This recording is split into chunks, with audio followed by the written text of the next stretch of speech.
All right, we are back here on the Just End the Suffering podcast. The Westworld season finales in the books. Joining me today to break it all down, our podcast pop culture correspondent, the great Sam DeRosa. Sam, welcome. How are you? I am good. Thanks for having me.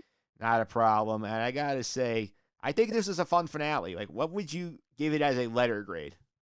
I don't think you're gonna like my letter grade, but I'd give it like a C plus B minus, to be completely honest with you. Interesting. Why is that? Yeah.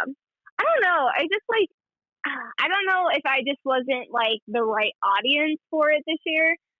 Just for the fact that I'm very pro like the park stories. Like first season, great, like perfect.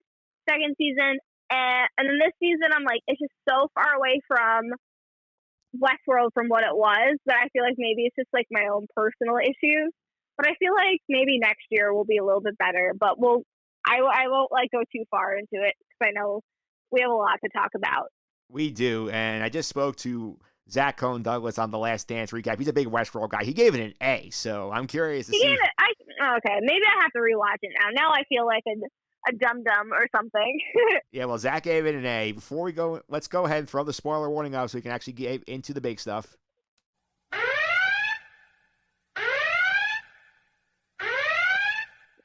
All right, you have been warned. If you have not watched season 3 of Westworld, get out, go watch the season, come back and listen to us break it down because a lot happened. A lot of people died. I'm going to say, first off, R.I.P. Dolores, R.I.P. William, and R.I.P. Stubbs, question mark. I mean, I don't think he made it out I of was that gonna tub. say, yeah. That I hope he did because like everyone like made fun of Luke Hemsworth's character Stubbs. And I'm like, you know what? I really hope that he's just like powered through and like he's living his own life without like having a main, symptom. Like he was programmed by Bernard. oh my yeah, by Bernard. And I'm just like, you know what? I hope he like unprogrammed himself. Like he just like saw the light, got educated, and like did his own thing. I hope he's not dead. I don't mind him. Everyone's like, what's his purpose? I'm like, I don't mind Stubbs. Yeah, Stubbs is a little bit of he's got a soft spot in my heart, Stubbs. I do like the character because he's very snarky. He's got the great sense of humor. I feel like he's a valuable presence of this show. I hope we get Luke Hemsworth in season 4. Yeah, and it would be great for all those haters out there, especially to have him back for next season. Yeah, so let's touch on the Dolores one. I feel like that's the one we got to go to first. The headline here is that Dolores is dead. Her plan, basically find out that her plan is not like to bring the complete end to mankind as we thought it was for most of the season. We find out that she's trying to give mankind a choice to shut down the Rehoboam and let them make their own path and using Caleb to do it. So what do you think of how we found out her plan was revealed? It was nice. I mean, like it brought back her like central ideals of who she was as a host at the park. So like that was interesting. It's just like the world is beautiful. Like there's beauty in this world and everything. How they like brought it like about. I just don't know. It's just like how I'm just like very impartial to the season.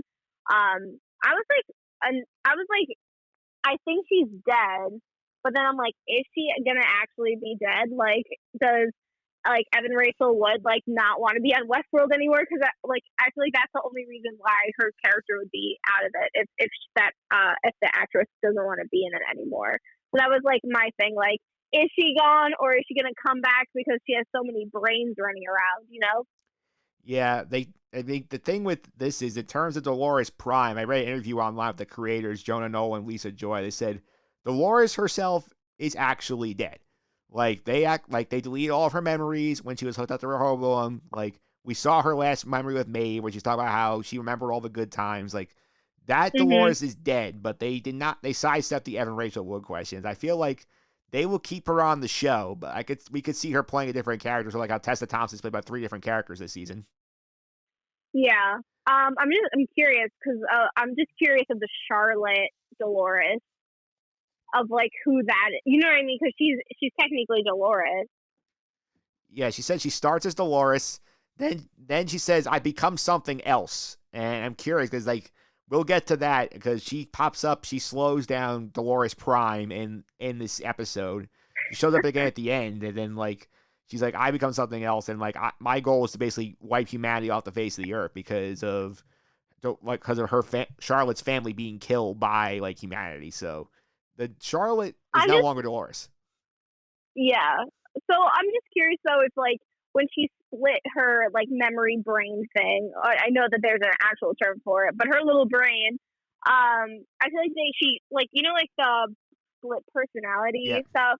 I feel like her personality was split, so like part of her like what was supposed to be like sweet kind Dolores, like with a slight edge, went to Charlotte because she had the kid, and they're like, this is what you need to do. Like it's like kind of like season one Dolores in a way. That was like what I was getting at this whole season. I don't know. That's just probably just my own personal thing that nobody else thought of.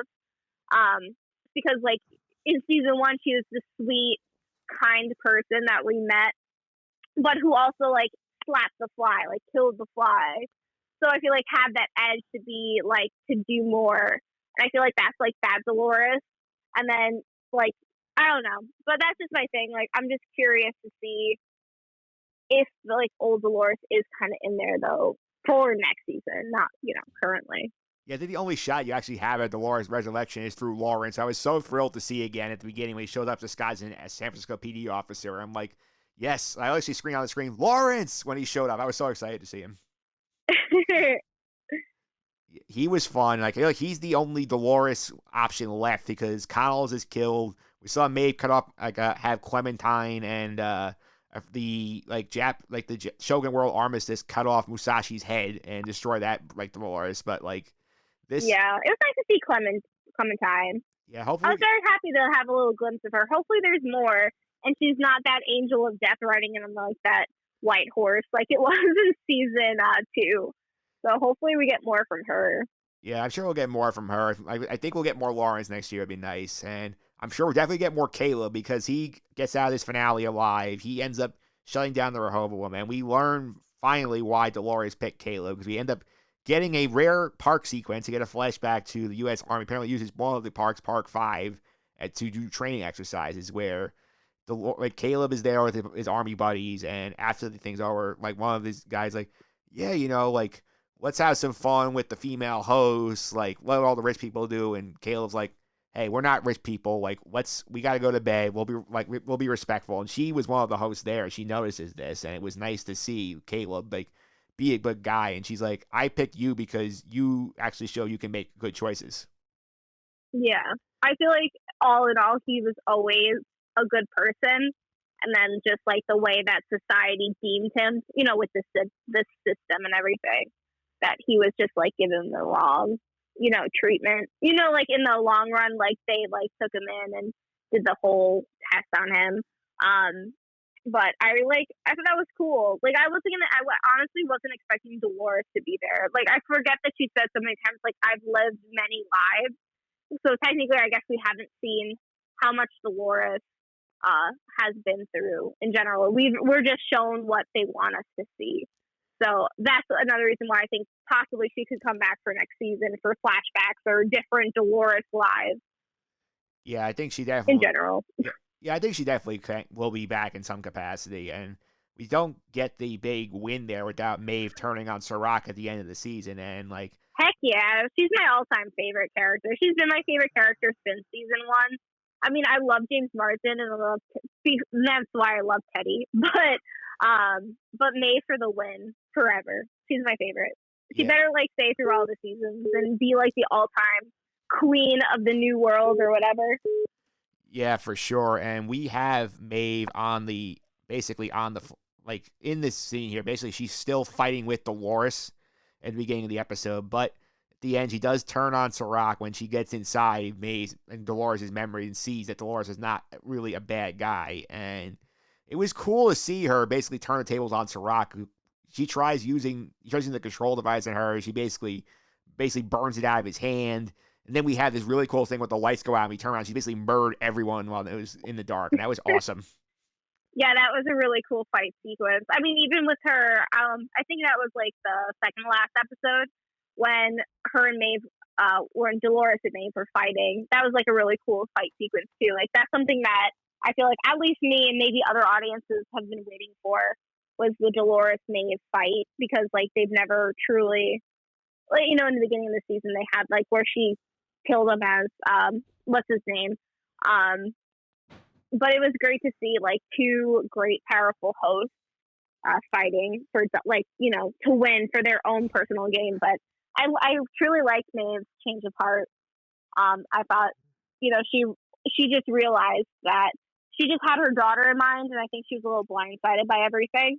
So I don't know. I liked how Maeve's story went, at least this season. Yeah, Maeve had a good story arc there. She's definitely gonna be a part of the show going forward. I agree with you. Like that fight between Dolores and Maeve in episode 7 was like literally they nailed it. They were perfect with that fight. That's something we've been waiting for, I think, since the end of season 1 when we saw Maeve gets the superpowers and Dolores builds her army. Like we were kind of teased with it in season 2. We didn't really get it, but like this sort of felt like we finally got our Batman versus Superman fight, and it actually was a hell of a lot better than they did in that movie. Yeah, the much better. Nobody's saying their mothers have the same name or something dumb. Literally, I just think that they were just two powerful hosts and like two powerful women, and like they just like I don't know. I can go on about this. Let me not like go on another tangent. Yeah, indeed. We have more parts of the episode to cover, including we got Bernard's storyline there, where at the beginning of the finale we see him and Stubbs is getting held up by William at a gas station there. William, Yeah. William shoots Stubbs. Bernard goes full Terminator, starts kicking his ass until the San Francisco PD shows up with Lawrence in disguise, giving him a new quest. And I thought the part about him going to meet Arnold's widow was awesome because it takes you a minute to put together that that's what's happening, and then you see, oh, like this is actually the reveal that like the loop that Bernard was on back in season 1 like was literally not a loop. It was just Ford put Arnold's memories really into Bernard, so he really experienced like Arnold's son dying and stuff like that. We get it confirmed when Arnold's white widow calls Bernard Arnold. Yeah, that was actually something I wasn't expecting. I don't know. I just like I love Bernard, and I feel like he'll just get better with these next few seasons. I feel like he was a little lost last season, but I feel like they just like keep him around. But I don't know. I don't have true words for Bernard right now.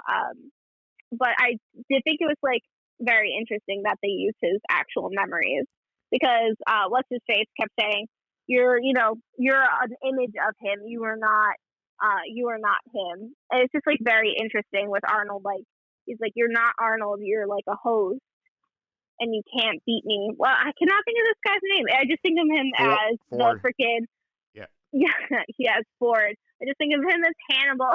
Yep. I almost said Hannibal out loud. Like, oh yeah, Hannibal the cannibal. Good old Anthony Hopkins. Yes, Yeah. the great Anthony Hopkins. Yeah, Which I'm curious of how he got this. Like, he's like wanted to audition. You know, I always think about that. Like, how did he get asked to be on this? I'm most curious, like, how does he say yes to be on? Because he's a big film star. Like, they almost never do TV after they make it to the big screen. Yeah, I mean, James Marsden's in it. He's a big movie star in my eyes. Yeah, well, maybe one day. I know they're not listening to this podcast. Maybe one day we'll get James Marsden on. We can ask him about this. Ask him why he chose to do Westworld. If you get James Marsden on the show, I'd better be on the other direct end, or at least listening. I'd be very happy, especially like 13, 14-year-old Sam. She'd be also very happy about this. Yeah, if we do manage to book James Marsden, we'll be on the conference call with James Marsden. Thank you. I appreciate that. All right, but look, that's a very interesting hypothetical for way down the road, but we'll put that aside for the now. So the other interesting thing, he literally has been my favorite. Like, he was like, him and Chris Pine were tied for my like teenage, like, oh, I love this guy crush for like, you know, he just holds a special place in my like small little heart. Good to know. So now Chris Pine's also on the list of like, if we get him, you're on the conference call. That'd be pretty cool. Yeah, but Pine's not doing much these days, so that's a bit of a problem. I guess so, but we'll find. Well, there's still hope. There's hope. Yeah, there is hope, and Bernard is the hope of the human race at this point, because he find out from Lawrence that like he basically sent him to Arnold's widow first as like okay, Dolores has a mission for you, but you have to do this first. Then we find out later on the key to all this is that everybody's saying, oh, Dolores has the key to the Sublime, the Forge, where all of the hosts went last season, where Kichida, Maeve's daughter, Teddy, like all those people went last year. Like she not put that key in her own brain, so I can't trust myself with it. She gave it to Bernard. Like, how surprised are you about that? I guess so. I mean, I wasn't too taken aback by that because Bernard has like you said, like has all the Arnold memories and everything. So like Arnold had like the host like care and stuff in mind. So I feel like she listened to like Arnold back then. She probably still listens to like that Arnold voice in her head now, and she wanted to make sure that like she knew that the host would be okay with him because all in all, as much as he wants to be part of this like human world, he's going to take care of the host first, just like because he's a host, but also that Arnold cares so much for the host. Yes, this is true. Before we go on to, I think, the Williams stuff, I also want to throw out one more death I don't think I mentioned.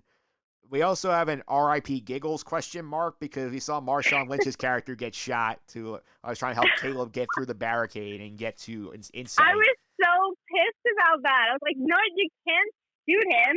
That's so mean. Like, I was like, no. I think I probably had more emotion over the Marshawn Lynch shooting in Westworld than anything else. It's a shame because it was Marshawn Lynch's finest hour. We saw him get to use his football moves when he like rams the barricade and gets through it. Yes. I'm like, this is exactly like what they probably had in mind for when they cast him on the show. Like, we're gonna have him run through a wall, and then he's gonna lead an insurgency, get shot, and then we see Lena Waithe's character Ash go like stay with him, and then at the end we see her being arrested by the police. We never find out what happened to Giggles, so he might have been bit the dust there. I just love that his name is Giggles. I'm just throwing that out there as well. Yeah. How bummed were you to not see the light up emotion on the sweatshirt this week?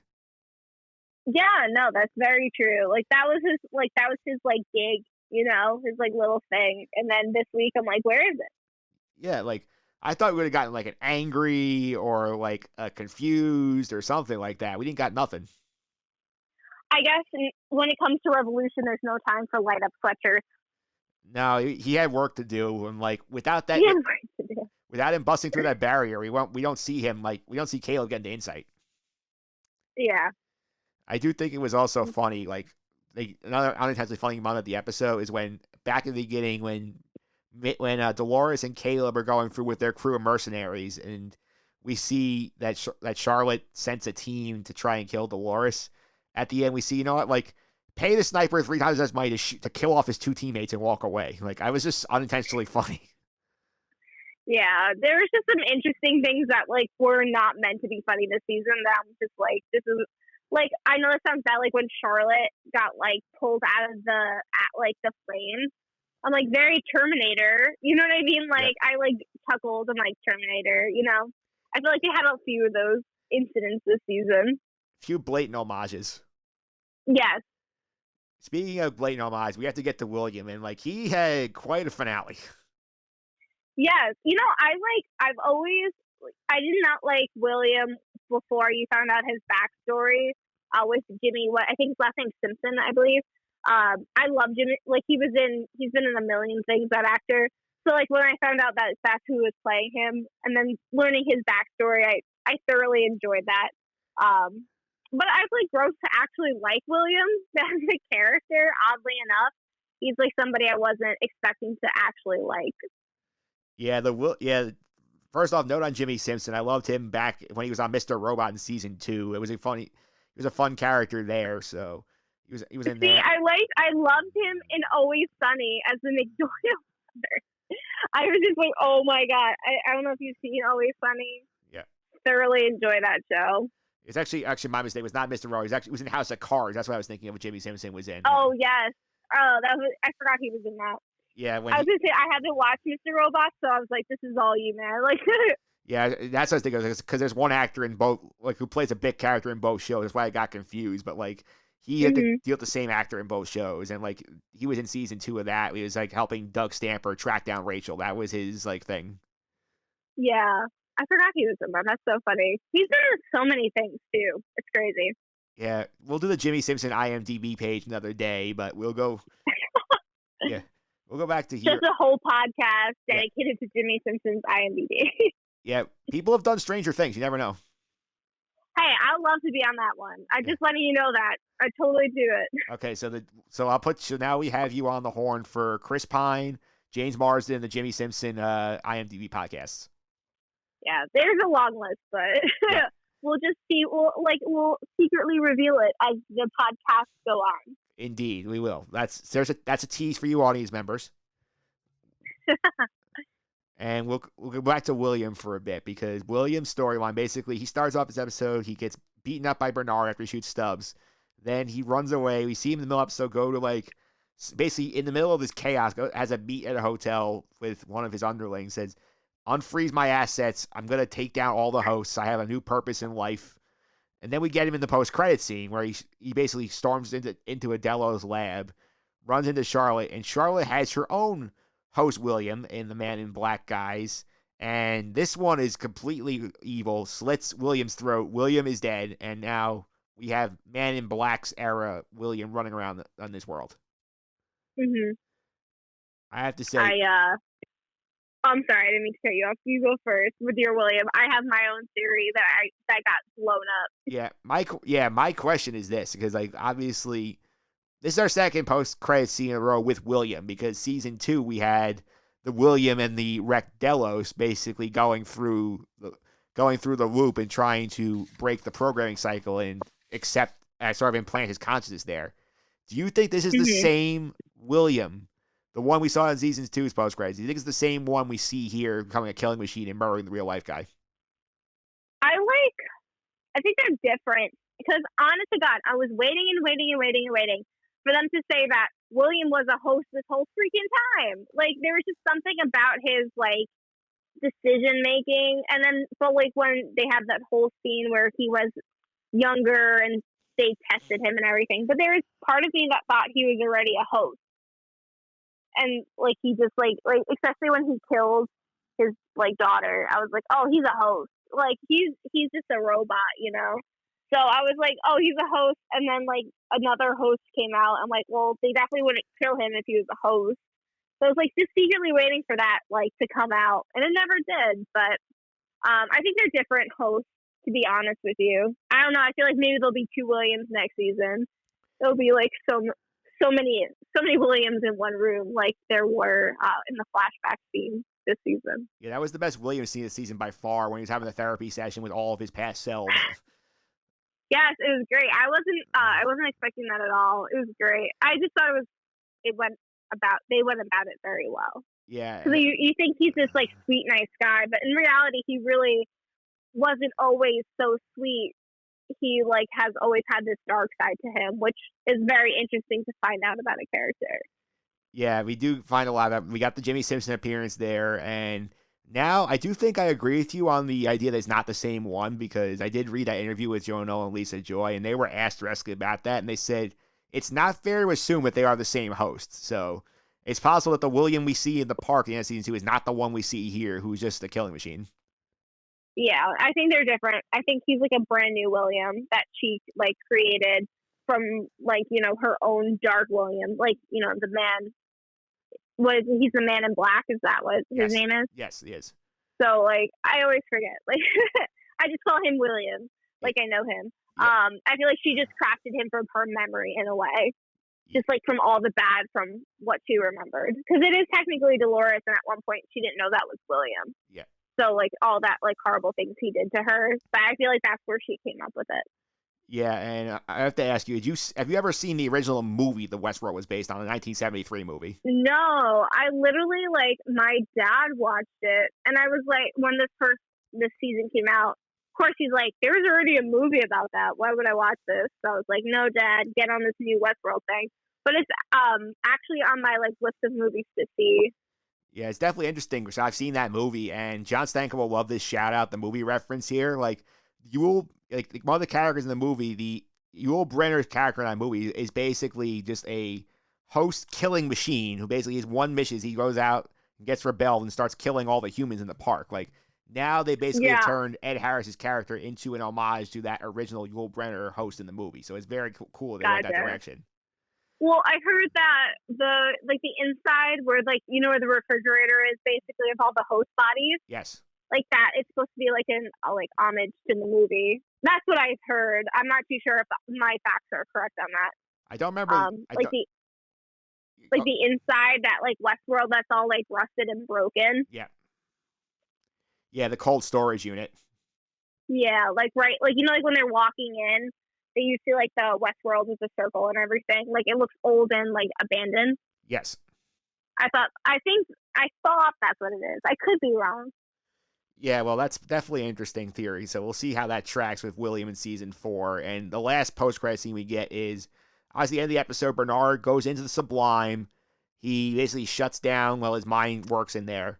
We go back to the post-credits. This post-credits was very long. It was like about 3 minutes of post-credit scenes. And we flash back to Bernard, and he's still in the hotel room.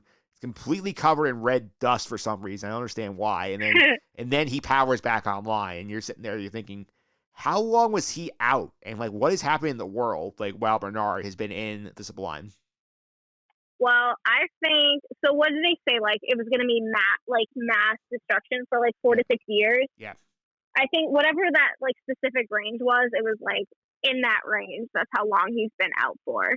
He would power down for like all the humans to like seek their revenge or get everything out of their system. And he came back online just in time for like the new world to be built up again. That's just my guess. Yeah, we have to see next year. So one of my questions in season 4 is like, what do you think we're gonna do here with Bernard? You think we're gonna see his time in the Sublime? You think we'll go have him meet up with like Akishita and Teddy and all of them? You think we're gonna just have him pick up with where he left off, kind of flash back to it? Yeah, that or he like my like secret theory is like he gained all of their like memories, their like ideals, like their craft. Like I don't know. I feel like he's like a super host or something because I feel like now he'll have the host in his own head, like he's their safe haven. Yeah, it'll be interesting. There's a lot of ways to go to season 4. That's another whole other podcast. But we'll wrap up season 3 here. So give me your grade for the whole season. I'll definitely give it like a B, like an A minus, a B. I did like it because it was different. I still liked it. All in all, I thought it was an interesting concept that they used. I liked the Sirach character, even though he's evil. I liked his backstory. So I don't know. I think I'm just more excited. That's who I am. I'm just more excited to see what's next. Yeah, I give it an A. I think they got back on track. Season 2 was a bit messy. The shortened order, I think, helped it. I think the focus on a fewer characters helped it. I think the storytelling was tight. The Dolores thing, I can see losing some points on it because it took a little bit of a left turn in the finale, but I think they did a good job with this season. I'm excited to see what they do because they got 3 more seasons to sort of wrap this thing up, and hopefully this sticks the landing on like other shows I've watched, like Lost or How I Met Your Mother or stuff like that. Yeah, and I just hope that it doesn't take another like 2-3 years for the next season to come out. Because I feel like, with all their editing, that it takes a little while for their seasons to come out. So. Yeah, well, the good thing with them is that like they already are usually on a 2-year turnaround for their shows. So like you figure, even with this pandemic going on, no shooting going on, they're probably already writing episodes right now. So you figure maybe by the time activity gets back to normal, they start shooting again, and we're back on track for like a late 2022, like basically like or early 2022 return from Westworld. I hope so. I hope you're right. Yeah, I hope so too. And one last piece of business here. We'll give out some hardware here. Give me your MVP of the season. MVP definitely has to be Maeve for her like character development and everything. So she starts off as a strong individual, but then she like learns from her enemy about certain things and she like adapts. And I always love character arcs when they adapt and they learn something new because it just makes them stronger. So she's definitely my MVP of the season.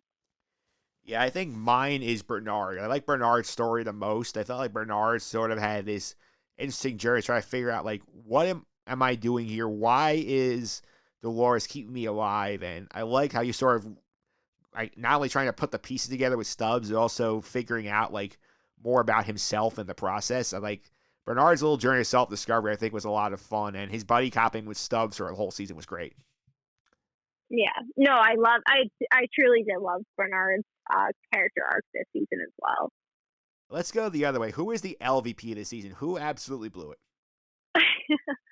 I mean, like, as much as I hate saying this, but Hector, I was just really like, he didn't have it going for him. But like, just his like learning and stuff. I just think that he shouldn't have been killed so early with such like a little bit of like actual Hector time. So I feel like his character just had to be the LVP because like I can't think of any other character who would fit that role, to be honest. I have one. I think this is a bit of a hot take, so I'm curious to see what you think about this one. I I'm ready. I thought you were going right into it. no, I had a big pause for you. no, it's okay. I think honestly, the LVP is William because You're right. I can see that. Because my problem with the William storyline is this: like, he's not there too much. I feel like they had no idea what to do with him for half a season. I mean, I think he gets a lot of points for the therapy scene, which is brilliant, but that's not even all him. That's a lot of Jimmy Simpson and the guy and Peter Mullen playing James Delos and the kid version of him. I mean, like, we didn't get a ton of like vintage Williams stuff, and even Ed Harris has said this on the record. He said, you know what, I don't like this version of the character. I like the Man in Black version. Now we're gonna get that Man in Black version going forward to get better Ed Harris, but I don't think William contributed that much to the season's overall storylines. He spends 90% of it locked up in that Insight institution. Yeah, I guess so. But then he did serve as like certain turning points, like you know, like him being locked up, you know, like I don't know, or like him just realizing that like what he wanted throughout these, you know, his entire life was to be rich, was to have like Delos, like he like you know getting Delos was this like big thing for him, and then him realizing that you know this is bad. I thought that was a pretty good character, you know, arc for him. A very big like understanding of who, you know, what he wanted to be was what actually destroyed him as a person. So it's just like I don't know. I can see that though because he really didn't live up to his William potential. But then again, like he did have some like good moments in this season. At least I think so. Yeah, indeed. I think it's a good point. Time to put Westworld on the book, like close the book on that. Sam, thanks for all your time. Thanks for all your time. I really appreciate it. One quickie thing before we Oh, get to thanks for having me. of course, one quick thing before we go do the social media. Like, since Westworld is gone and the people need things to watch, since we still have no sports yet, like, what are some things you're keeping your eye on in terms of like TV content you recommend to the listeners?